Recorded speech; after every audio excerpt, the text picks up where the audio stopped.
And we're back with another episode of the PCC Multiverse. This is Gerald Glassford from Pop Culture Cosmos, Game Source, Inside Sports Fantasy Football, and the Lakers Fast Break. We truly appreciate everyone out there listening to all of our great shows. And if you can, please give us that 5-star review wherever you get your podcasts. Plus, if you can like, share, subscribe, follow, or do anything that you can to support us right here at the Pop Culture Cosmos, the Lakers Fast Break, Inside Sports Fantasy Football, Game Source, the great folks at Vampires and Vitae, Hey, was also as well the great folks at Wild Beyond the Witchlight, of course, part of the Wizards and Wine experience. Of course, our great friends at the Demolition Force, who will be celebrating episode number 100 this coming Monday. So check it out today at the Pop Culture Cosmos on Facebook, where you'll also get hours upon hours upon hours of tabletop RPG action right there for you, because we're the number one tabletop leader in the RPG world at Facebook. Plus, also as well, you'll catch the latest news and information on the world of pop culture each and every day right there at Facebook at Pop Culture Cosmos. And we're almost 1,100 followers right there at Facebook at the Pop Culture Cosmos. So truly appreciate that. And if you can go ahead and catch all that, plus our stuff at popculturecosmos.com, it is sincerely appreciated. But it wouldn't be a PCC Multiverse without a good friend and subbing in for his beloved wife, Melinda Ross. He's a good man indeed. You got to go ahead and check him out every time out as he goes on his crazy adventures with a whole gang at Vampires and Vitae, plus also as well his awesome characters and that he creates out of his own devious mind as part of the Demolition Force each and every Monday as well. Good man indeed. You got to go ahead and check him out there. It is Mr. Robbie Ross. And Robbie, great to have you on. Subbing in for your beloved Melinda. I'm hoping she will feel better, but I'm great to have you on board today. oh, thank you so much for having me on the show. It's always a pleasure, first of all, just to get to talk to you in the first place. Second of all, entertain some people as we're doing it. It's going to be a lot of fun. Let's jump in. Let's jump in indeed. What I have on the docket for today's plan, a lot of great things, including Nintendo Direct versus PlayStation State of Play. Wouldn't you know, they did it on the same day. We'll talk about the highlights from each and see which one came out a little bit better, in Robbie's opinion. That's coming up on the show. Plus, also as well, we'll talk a little She-Hulk later on with episode 5. Is the series meeting expectations? We'll talk about a little bit of that and a little bit of this when it comes to She-Hulk. That's coming up on the show. Plus some Disney Plus stuff, possible future for Disney Plus and what it may be. Maybe it's something that I have been predicting for a while now. Is it time for me to pat myself on the back? We'll go ahead and talk about that coming up here in a bit. Plus also as well, Vampire Academy. Speaking of vampires, as only he can do as the mastermind behind Vampires and Vitae, I'd love to hear his thoughts on Vampire Academy. Plus, I have 2 great interviews on tap for today. Himanish Goel on the future of India and their box office, and how the movie industry is now looking squarely at the box office in India and the movie industry and Bollywood and all that. So we talk about that. He's coming up on the show. And plus also a great interview that I had with Stephen Leckert, the executive producer of Legacy on Hulu. Legacy, the true story of the LA Lakers, which is right now available on Hulu. 6 great episodes so far, and you can go ahead and catch that right now. And I talked to him on the episode as well. But first, my friend, it is Nintendo Direct versus PlayStation State of Play. Pretty much what it comes down to. They both introduced a lot of other great things at a DLC, some games coming out. Tekken 8 was introduced by Huge PlayStation. reveal. Huge reveal. Looks so But good. the thing I wanted to talk about most was the reveal for the name of the upcoming Zelda game and the time window that's going to be released. Plus also as well, more footage that God of War Ragnarok is Yeah. still coming out, which is amazing that a AAA game is still coming out in 2022 and it hasn't been delayed. So I want to hear your thoughts before I go into a little bit of that. Initially, when you heard what was going on between the Nintendo Direct with all of its talk about Zelda and all the things that were going on there, Splatoon 3, a little bit of added DLC talk, and a lot of Sure. Pickman. yeah, Pickman's huge. Pikmin 4, I think it is. Yeah. Well, Yes. they showed a T-shirt, but they didn't. I mean, they didn't really show a lot of gameplay for the Pickman Oh 4. But yeah, and still, most of them huge game. don't. Yeah, Yeah. Yeah. they always Uh, give you those nice cutscenes, those nice cinematic intros, and then they show you gameplays about maybe about a year or two down the road. So for yeah. the most part, it was a little bit of that on each side. But your thoughts on Nintendo versus PlayStation? Ooh, if we're gonna go straight back and forth, that is, I mean, I think it's really interesting because I think that they've chosen two very demographics to make happy. I mean, how many farm games did Nintendo throw out there? I mean, I think there were Well, four. you I know know four off the top of my head. they I made a mean, like, ton of money with Animal Crossing. yeah, You see what Disney has done coming out in early access with its own version of an Animal Crossing for type sure. game. Yeah. So there's a lot of money in it, my friend. A lot of I mean, money indeed. heck, just look at Brie Larson's channel on YouTube. I mean, like that was like Animal Crossing heavy, and it just blew up and wonderful. Like it was really fun, a good way to introduce people to like casual gamers. And don't get me wrong, I'm not saying that this is casual gaming. I'm saying that I think it's a really good bridge for people that don't necessarily want to grind through something like Elden Ring and that kind of stuff. It is more peaceful. It is more relaxing. But then get on the other side with Sony, and they're coming out with some of these huge titles. I mean, Tekken 8, look at those graphics. It looked incredible. For where my money's going to go, it's going to be on the Sony side. But that doesn't diminish that exactly what you're saying. Those farming games, although there were at least four that I remember off the top of my head from their releases. There's definitely a market there. Animal Crossing, I think, just kind of put that hole in the dam, and now you got all these little springs coming out. Let's see who lands on top, and they're fun. I mean, I'm not gonna say they're not enjoyable to play. I just think that Yeah. they're hunting two different kinds of gamers with these releases. Although the Zelda piece, woof. That looks cool. I mean, like the last Zelda was incredible. I think it was like talk about a game changer. Beautiful, Well, beautiful art. the title of it is Zelda, The Legend of Zelda: Tears of the Kingdom 2. That's going to be coming out next year. A lot of people are looking forward to that when it comes out in the first half of 2023. Actually, it looking to be very something that it's going to have that expansive world that a lot of Yeah, people are hoping for, that they saw and already played in the previous Zelda game, Breath of the Wild. I think this is gorgeous, just going to, yeah, gorgeous game for what it gorgeous. pushes the boundaries of what the Nintendo Switch can do. Oh, sure, but so did Ocarina of Time when it came out. I mean, do you Yeah, remember playing that game and just yeah. being like, "Wow, this is where it's going. This is where it's at." And I feel like Breath of the Wild was a beautiful successor to that, and I'm hoping that they just keep that art, they keep that open worldness, just the exploration without it being so Dark Soulsy, you know what I mean? Like it Mhm. can be interesting, but more in like a puzzle solving kind of way instead of just that repetitive, almost, self harm kind of like gameplay. Talk about a grind. So this will be a really fun thing. I think that's probably their strongest. Pikmin, I mentioned earlier, that game has so many different places to go. It's really, really a huge release for them. It is. It is. I mean, a lot of good things were announced or shown off. Obviously, they had to go ahead and showcase some stuff when it comes to Bayonetta 3, which I'm really Sure. high on as far as one of their Yeah. best games, exclusive games that they've had on that system. I truly, GoldenEye? it's GoldenEye.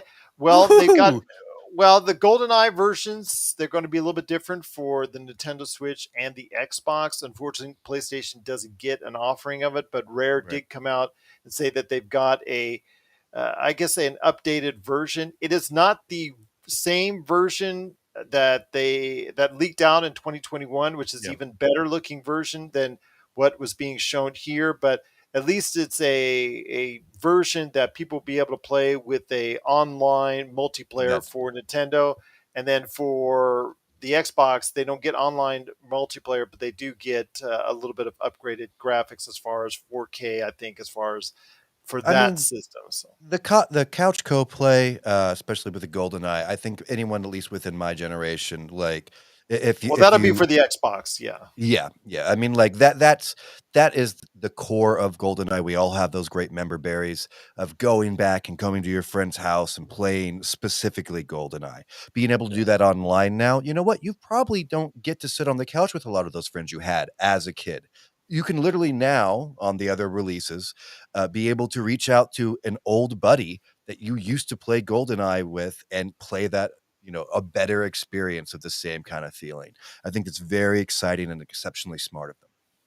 Absolutely. But like I said, a lot of things were shown off at both of these directs, state of plays, whatever you want to say, these Yep. presentations per se for these both Sure. these gaming giants. A lot of things really look good for it. I mean, there's some good things that I think are on the way for it. I think the looks at Hogwarts Legacy. You could talk about the Yeah. looks at everything that they did with Pacific Drive, a new game that was announced with on the Nintendo side. Tunic is Yeah, I saw coming that to the catch. Switch. Mhm. Yeah, it's Fire Emblem Splatoon's Engage. coming out. Yeah, I remember that Splatoon as 3 well. actually already is out, but there are obviously some added content that's coming on the way for Yeah. that with some DLC. So Splatoon 3 has already gotten off to a good start for Nintendo. So yeah, a lot of good things that were announced from both Nintendo and PlayStation. I think both were really on point as far as what they showed off. Like you said, PlayStation, I know that it's a PlayStation house that you guys live in. So I know that you were excited to see what was to come, especially with the great look at, of course, what's going on with Kratos and God of War Ragnarok. Oh, that was my hype moment. I mean, that was definitely that's when I got really excited about the entire process. It's also great when two giants go to war over our attention, isn't it? Like Absolutely. just the offering and the amount of offering because someone's going to win. I mean, let's think about when the Xbox One came out versus, PlayStation. Like all you had was everyone throwing all their dice, all their cards on the table. And what really comes out on top, I think, in those scenarios is the consumer. We saw the backdrop, the pullback from Xbox One and all the changes that they did, and this was all positive for the consumer. So when you see these giants fight, this is a good time to be to be a gamer. Absolutely. But if you have thoughts out there on the Nintendo Direct and the PlayStation State of Play, please let us know. PopCultureCosmos at yahoo.com. But before we hit the break and my conversation with Himanish Goel on the future of the Indian box office and the Indian movie industry and Bollywood and all that great stuff, wanted to go ahead and hit you up with She Hulk episode 5. I'm going to be honest with you, my friend. I really am not that entrenched in this series. I just found it to be formulaic. I found the humor to be somewhat flat. It's trying to present itself as a law style case of the week type comedy set in type of a superhero mantra. This week's theme for this episode was She-Hulk battling, I guess, as far as for the rights to keep her name, Yeah, She-Hulk, because pretty it was much. being used. Yes, it was actually purchased and being used by another individual. So really she had to go ahead for the most part and try to fend off the I guess the thwarting of what a name that she doesn't even like, and in order to go ahead and win the rights to go ahead for episode 5, I guess the it seems like, or actually, I'm sorry, episode 5. Episode It 5. just Yeah. seems, yeah, episode 5. It just seems like it just seems to be the same formula. We feel sorry for her. She looks at the camera. She talks about how Titania steals her image, her likeness, her name, a name that she doesn't even like, and she has to embarrass herself with her dates that she went on in order to go ahead and win her case. Just didn't seem to be very amusing. It just seemed to me that you have more pity for her as a character as far as Jennifer Walters is concerned. Your thoughts on She-Hulk as it goes through episode 5? Well, I'll start off with some positive. Um, so some of that positiveness is like where the show's trying to ground itself. Like it's definitely trying to be something that that working women can relate to. A lot of those Mhm. issues are specific for a demographic that is not on my shoulders. A lot of that things that'll be going through with individuals that are the show is designed for. I think maybe hit a little bit stronger than it would for like I'm not their target audience. I mean, for Well, when example, she's Jennifer Walters, she's actually very good. It's when she's She-Hulk and everything that that's goes what on takes you there. out. Well, That's what for me, takes me that's out. not even it. For me, what takes it out is the courtroom scenes. I mean, like, we have great Well, shows that's like yeah, Ally McBeal. I mean, yeah. like, we know how to write incredible female, powerful, charismatic, strong lawyers. I mean, you could have gone to the guys from Suits. You could have gone to the old G's and go to like Law and Order. I mean, like, these things are famous for a reason because courtroom scenes are about someone's innocence or tragedy, or what I mean, like the stakes can't be higher. This is why we see hospital shows. This is why we see law shows. This is all stuff that is just ripe, and it crosses the gender barrier because it is, I mean, like, because you remove the power structure because it's just what is true in the court of law.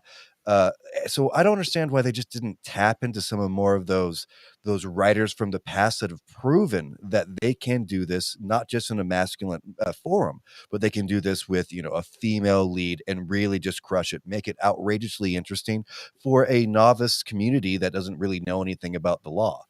So Well, that's the where it cases falls though are short. not. Well, the cases just aren't compelling. The No, they're cases just not. aren't. No, And no. you're in a world with superheroes. How can our real life cases be more compelling than what's happening in a fictitious superhero ridden world? Uh, It's very uh, disappointing. yeah, I Yeah. mean, I didn't mean to come on that strong to it, but it's just like I want this No, to be no. good. Like this is cool, and Yes. I understand it's not for me. So some of the stuff that like the back and forth in the beginning with Banner, if you don't understand what it is to be angry, like that made me angry to be completely honest. But I'm still rooting for the show.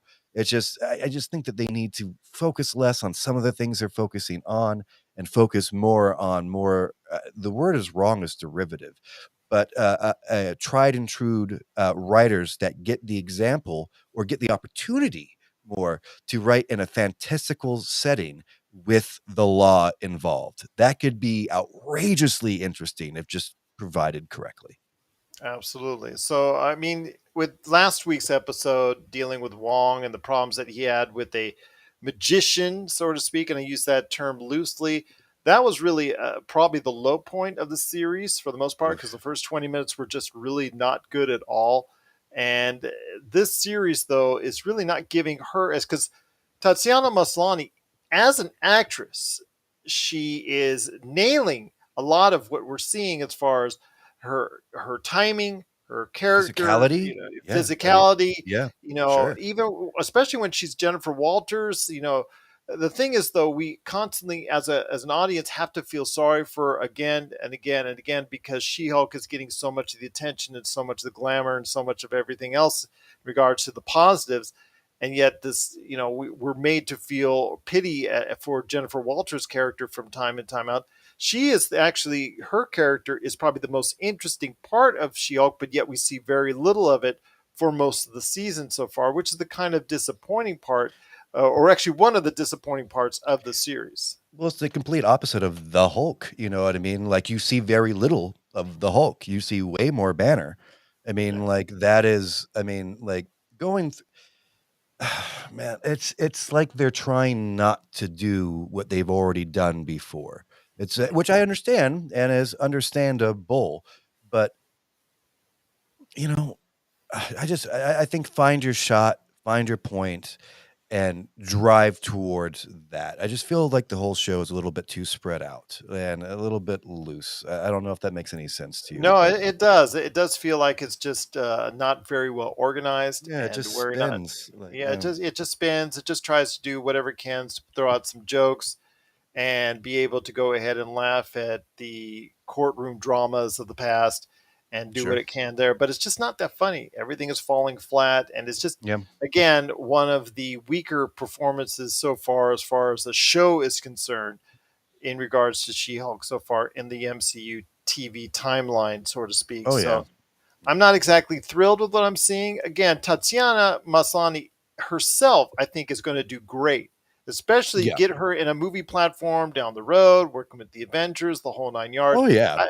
Yeah. think She's she's an going to be action star fantastic. ready to go. She just Yeah, is yeah. she's in a The weird place material, right this second. Yeah. yeah, the Yeah, material. give him Kevin, give her Feige. Let's see what happens. You know what Yeah. I mean? Like sauce it up, make it awesome. Put a little bit more stakes in there, and then structure. I think it's really the structure and the pacing that you're just like, come on, like go somewhere. And I still have hope for this show though, because I think it's an important show, and I'm glad that it exists.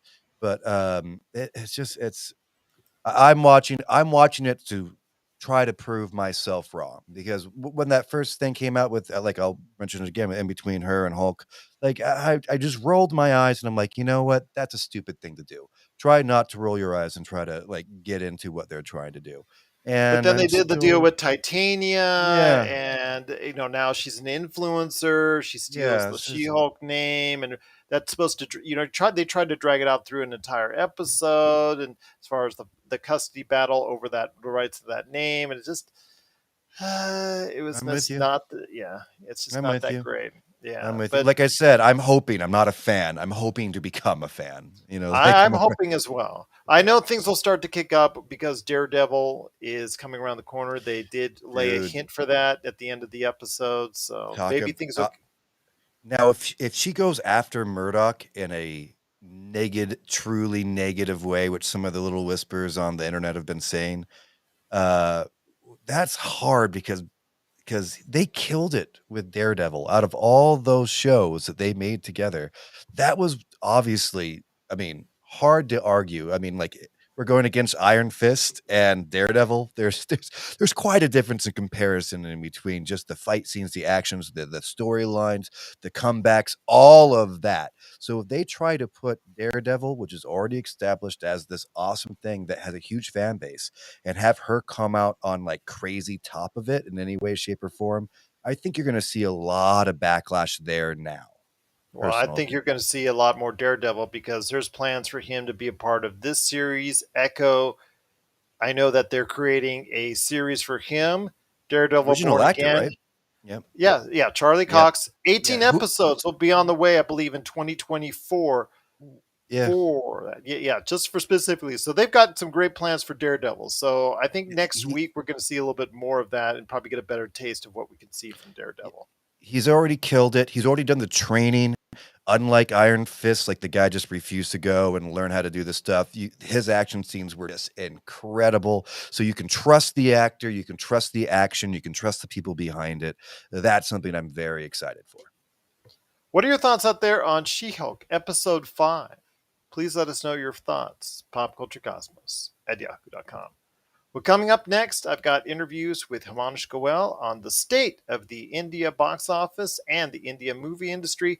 And then right after that, a little taste of an interview I did with Stephen Leckert, one of the executive producers of Legacy, the true story of the LA Lakers. That's right now available on Hulu. So those two episodes are coming up next. And on the back end, Robbie Ross and I will be talking about what's going on with Vampires and Vitae, plus also more vampires with Vampire Academy on Peacock, plus also as well some Disney Plus and some movie dates for the Disney surprises with Star Wars. What's going on with that? We'll talk about that on the back end of the show.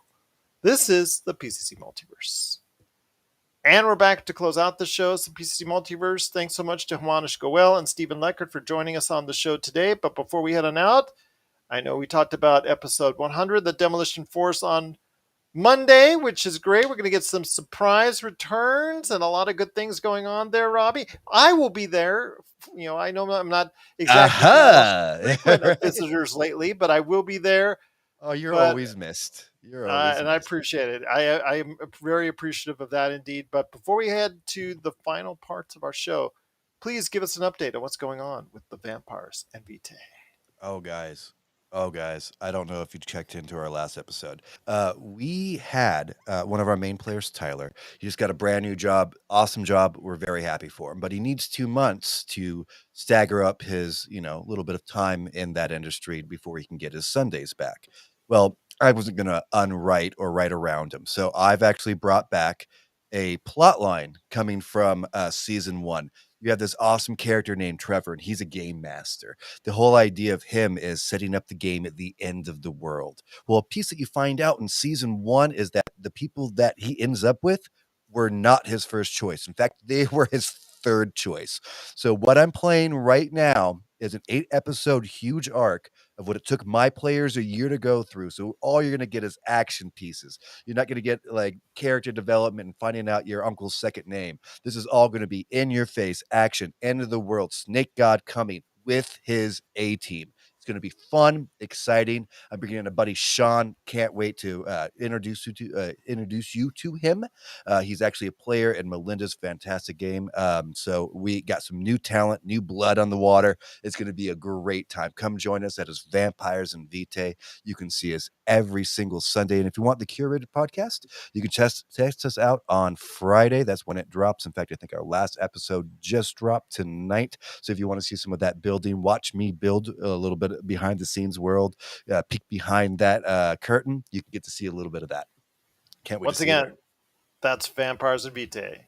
Check it out now, wherever you get your podcasts, or, of course, Pop Culture Cosmos on Facebook as well. But, my friend, before we head on out, some interesting things happen as far as Disney dropping some dates. The As mouse is in far the as, house.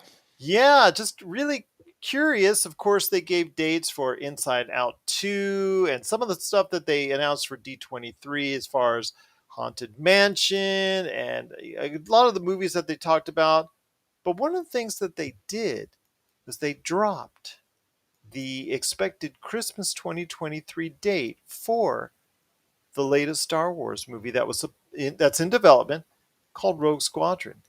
So now there is no Star Wars movie coming out on Christmas of 2023, which I think to Star Trek fans, as we know Melinda is actually a Yes. relief because now everything is all in disarray in regards to an upcoming Star Trek movie that was also supposed to be coming Christmas of 2023. But your thoughts on where we're at as far as Star Wars movies, because it looks like for now, Star Wars movies are going to be off the board. Gerald, do you think Andor has anything to do with it? And I'm curious because I know that you're a big fan just like me. And we're talking about the same guys that did Rogue One, right?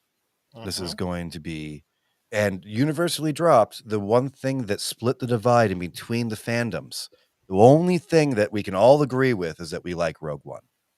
Mm-hmm. A But billion dollar movie. $1 billion movie and not $1 billion budget. It has surfed the wheel, surfed the time. I don't know if you know this, but the pizza shop I work at, Rebellion, we have it on. We have all the Star Wars movies played back to back to back the entire time. I'm a huge fan, and I wonder. I wonder. It's got to be one of two things, and I'll let you make. Yeah, I got to be convinced because I've been wanting to talk about this, but I don't have a lot of nerdy people that are at my tables that I get to say, "Hey, what do you think about Andor?" Um, do you think that the reviews of Andor are gonna because they pre-release to audiences? Mm-hmm. Do you think they jumped the shark? Do you think that they've taken the property that everyone trusts because of the director of Rogue One?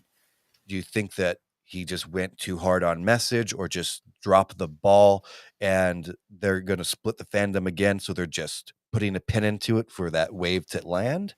Because it can't be money. We're talking about Disney.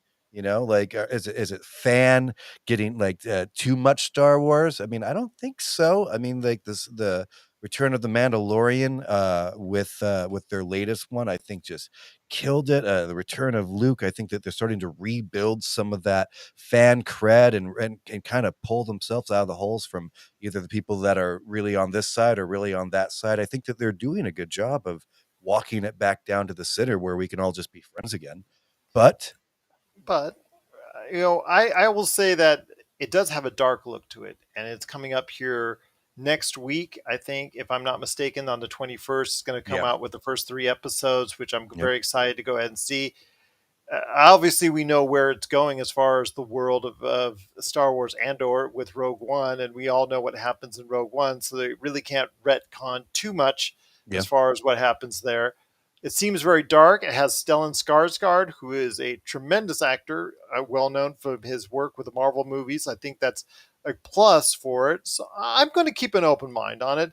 The only thing is they're batting 500 so far this year on Star Wars series, in my Sure. opinion, because Yeah. the Book of Sloba Fett, as I Rick nicknamed it, it is the Book of Boba Fett, was mixed because it started out okay and then it just really didn't pick up the pace at all. And I think for No. that, Bringing in the Mandalorian at the end of that season was the best part of the season. That's a and character from another show. Like, that's the problem with it yeah. because it just showed that how slow and how uninteresting a lot of the Boba Fett universe was by bringing in Mandalorian and have everybody get excited about his and Baby Yoda's return and not Yeah. him. It So was it was like the whole show was a promo just to get us all excited for the next season of Mandalorian, you know? and you It's kind of and how you I pretty felt. much needed to see what you need to see about Boba Fett in the first 10 minutes of the series when you figure out Yeah. how he gets out of the Sarlacc pit. So we'll Yes. just leave it at that on that one. But when it comes to what they did with Obi-Wan, yes, we know what happens to both Obi-Wan and Darth Vader.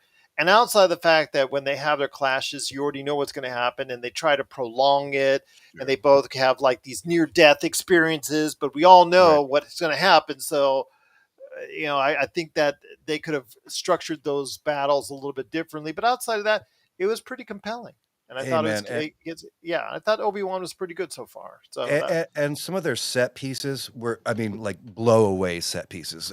Vader stopping the ship and then ripping it apart. I mean, like that as a Star Wars fan, I was just, ah! You know what I mean? It just showing his power, showcasing it like that. The soundtrack that they were using, the soundscape that they were using. I thought it was amazing craft, and it got me very excited for Star Wars again, which was a great feeling. But there were some pieces in that beginning of that show that was like really struggling because you can see that they're going to set up that Grand Inquisitor for his own thing and blah blah blah. So I do think that sometimes that they're they're hanging their legacy characters out to dry to build up new shows. Now the problem with that is that there's a reason why that's called a legacy character. There's a reason why people love these characters because they do, and it's okay. And sometimes I just think that they um, share the light a little bit too much to make sure that everyone has a large enough spotlight to be enjoyed. And when we're talking about Obi-Wan, we want to know about Obi-Wan. Like that's all we care about. We want to know his story instead of something else. But as a whole, I thought the show was fantastic, made me very excited. If I have a couple gripes, I just didn't need some of the subplots. Give me more Obi-Wan, give me less subplots, pretty much. but again, as you say, they're trying to grow new characters Mm, that may go off on their yeah. own, and that's the idea for Disney going forward is Oh, trying to sure. create new stories within both the Marvel and Star Wars universes because that's 2/3 of the pillar that is what the talk about when you talk about Disney Plus, which I know that the head of Disney has talked about as far as the future of the Disney Plus platform in and of itself, because it looks like from the comments that were made in and around D23 with Hulu and also as well ESPN, there is a They're picking up possibility. ESPN, right? That's Yeah, well, huge. I mean, they own ESPN, and I know some of the shareholders were talking about doing something, I guess, as far as disbanding or trying to go ahead and remove ESPN. Whereas the CEO stated that actually there's going to be something as far as evolving with ESPN and that they are a major part of what they're doing going forward. And then with Hulu, it was stated that the intention may be to buy out the rest of whatever Comcast owns, which is about 20 to 40%, Sure, sure. because Disney owns a majority of it, and finally making it their own, and eventually at some point merging all of these things, which is something I've talked about for a long time on the show, as far as merging all these things like they do in other areas of the world, where you get Hulu, ESPN, and Disney Plus all on one platform. So I am hoping that by the end of 2023, we can get one true experience that I think should be well deserved for everyone that follows it. Because I don't think in its current form, because there's not enough original content, even with everything that was introduced at D23, there's not Sure. enough original, non Marvel, non Star Wars content that's compelling enough to get it where it needs to go without Hulu and No, ESPN they part of don't that have mix. they don't have the Sandman. They don't have like off the I mean like oh god. Like when it comes to the sports stuff, why does cable still exist? Cable still exists only because of sports. Period. That's the only reason people and local news. That's it. Like when we start putting these things together, like I think that that's what the power play. Like you can actually finally cut your bill. You can watch your home teams. You can watch your away teams. You don't have to be in the area you need to be able to do that. You don't have to get a special package. You Well, can just have it that's a all. killer thing right now. Okay, because you can buy a bundle right now for a certain price, but then you still have three separate platforms. You still have to go to a Hulu. You still have to Yep. go to an ESPN Plus. You still have to go to Disney Plus. Yeah. If they combine all three, like they do around the world in various places under the Hotstar type of network that they do, if they combine all three of these entities on one platform, one price, one whole Sure. experience, they have something in live sports that Netflix does not have. And if True. they're looking to go ahead and expand their own Disney Plus 150 million subscribers into passing Netflix and its 220 million subscribers, Sure. that's going to be the way that they do it, is through live sports. And if they can do that, they will go ahead, and they should, because it's right there for them to go ahead and combine all these assets by the end of 2023. They need to do it. And I think that in order to go ahead and get where they need to go, or where they want to go, I think that's what they need to do. And it looks like Sure. more and more from what Bob Chapek, the CEO of Disney, that's what he may be doing. Right.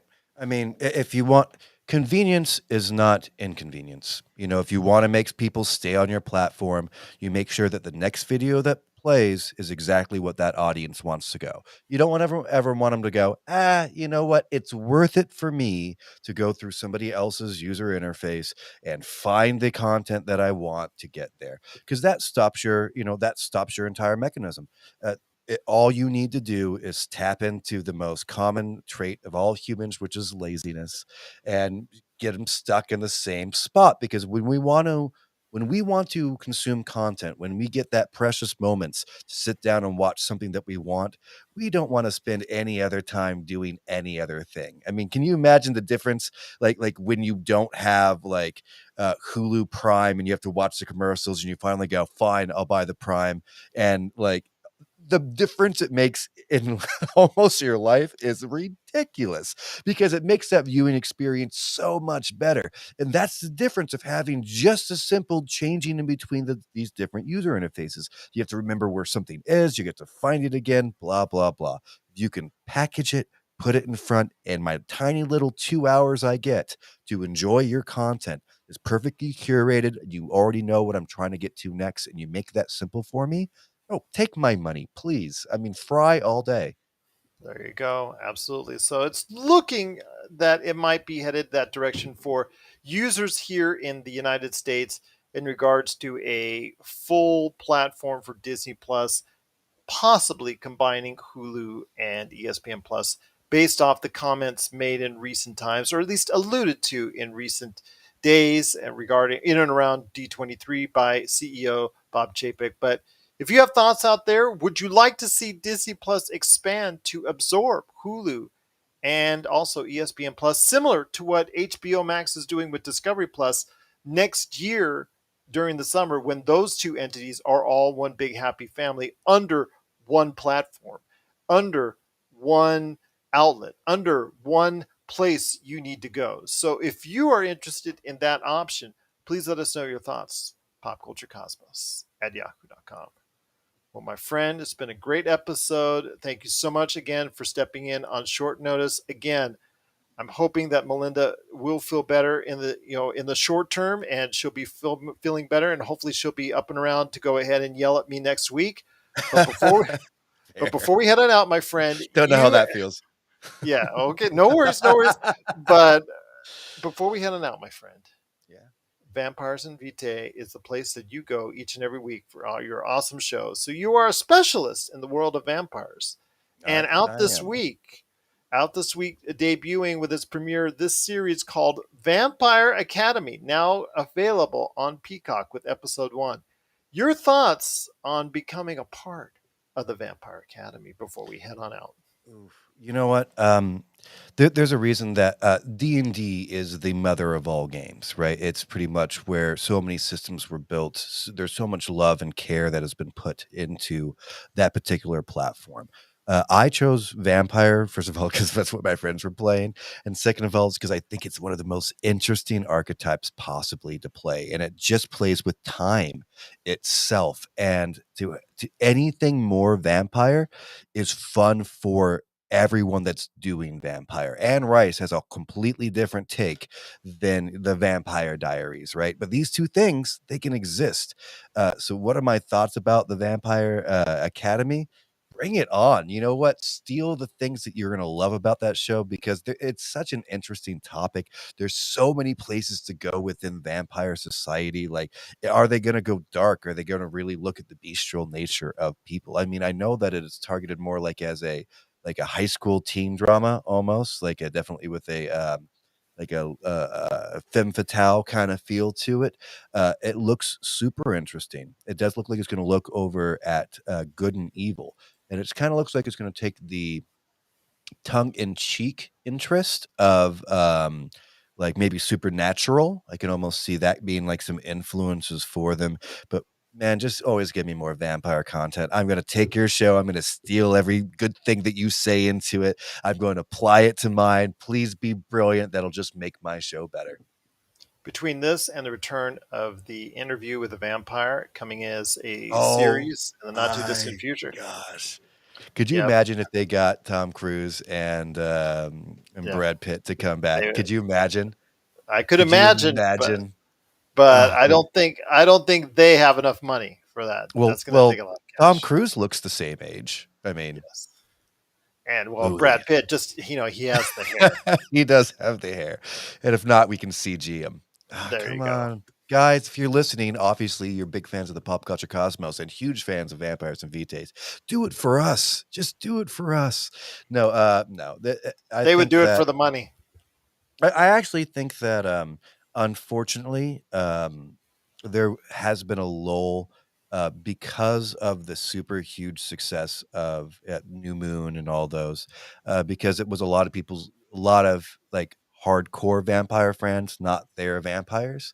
But I think that there's been enough time and chum in the water and new stuff to uh, to not have a bad taste because it felt like a while there everything was vampire. You remember that? Like Yep. everything had like a at a twist. Like, let's go back to let's go to Angel instead of Buffy. Although Buffy is arguably one of the best shows ever written when it comes to a writing perspective. But I think it's time. I think it's time. And if they don't lean so far into the teen high school aspect of the drama, and I think if they lean more into like what it would be to be stuck in that becoming well, God, I'm just excited to get my brain going.